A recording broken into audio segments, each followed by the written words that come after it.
Thanks, Henry. A top Metro Schools official pocketed thousands of dollars in consulting fees from a group with ties to companies doing business with the district. But Dr. Monique Felder failed to disclose that money until auditors started asking questions. News Channel 5's chief investigative reporter Phil Williams discovered the details, and they were buried in a recent released Metro audit, right? That's right, and the finding is one of the reasons that a leading Metro Council member is questioning how well Metro's internal auditor is doing his job. The summary of the audit says that allegations of school officials pocketing undisclosed consulting fees is unsubstantiated, but the details buried in the report tell a different story.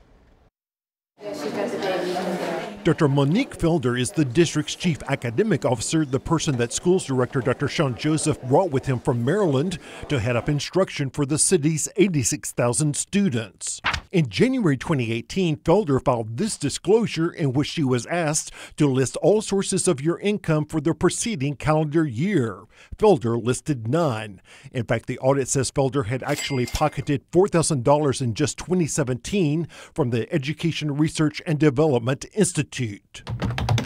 ERDI is an industry trade group that pays school officials to sit down with technology companies, giving them feedback on products they hope to sell to those officials. The group's companies include 8 with whom Dr. Joseph's team has signed contracts for more than $17 million.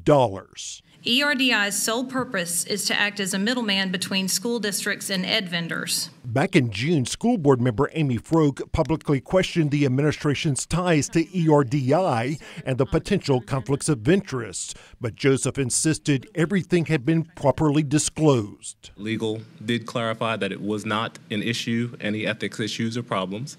Therefore, we proceeded, and it was accurately reported. Then in October, as Metro auditors zeroed in on Felder's fees, she filed this amendment disclosing the money. Metro auditors suggested the chief academic officer just didn't understand the requirement to list all sources of your income for the preceding calendar year. And since she amended her report, the allegation of undisclosed fees was ruled unsubstantiated. Sometime between it being identified by the auditor and the report coming out, it gets fixed.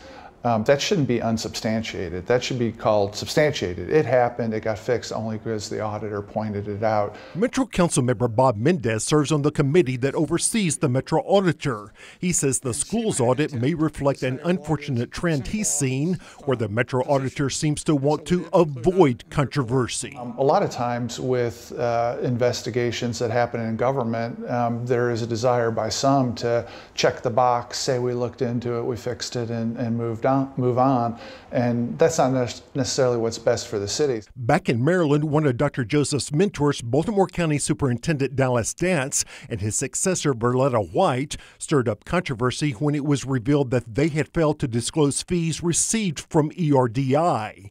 Lawmakers question why companies would pay such big fees to get access to school officials. You can do a bronze membership for $5,000, a silver membership for $8,000, or a gold membership for $10,000. And they're guaranteeing sit-downs. And I just thought it was a very unusual way of doing business.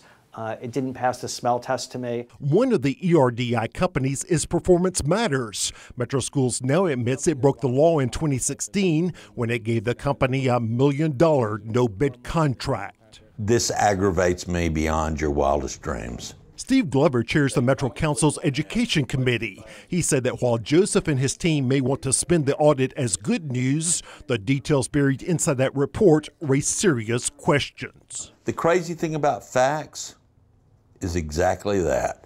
They're facts. Dr. Felder had previously disclosed receiving fees from ERDI on a report she filed in January 2017 for the previous year.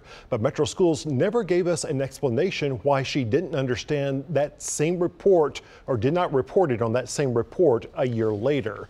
As for the audit, Bob Mendez says the audit committee could vote to tell auditors to rework the report if committee members decide there are just too many holes. All right, Phil, thank you.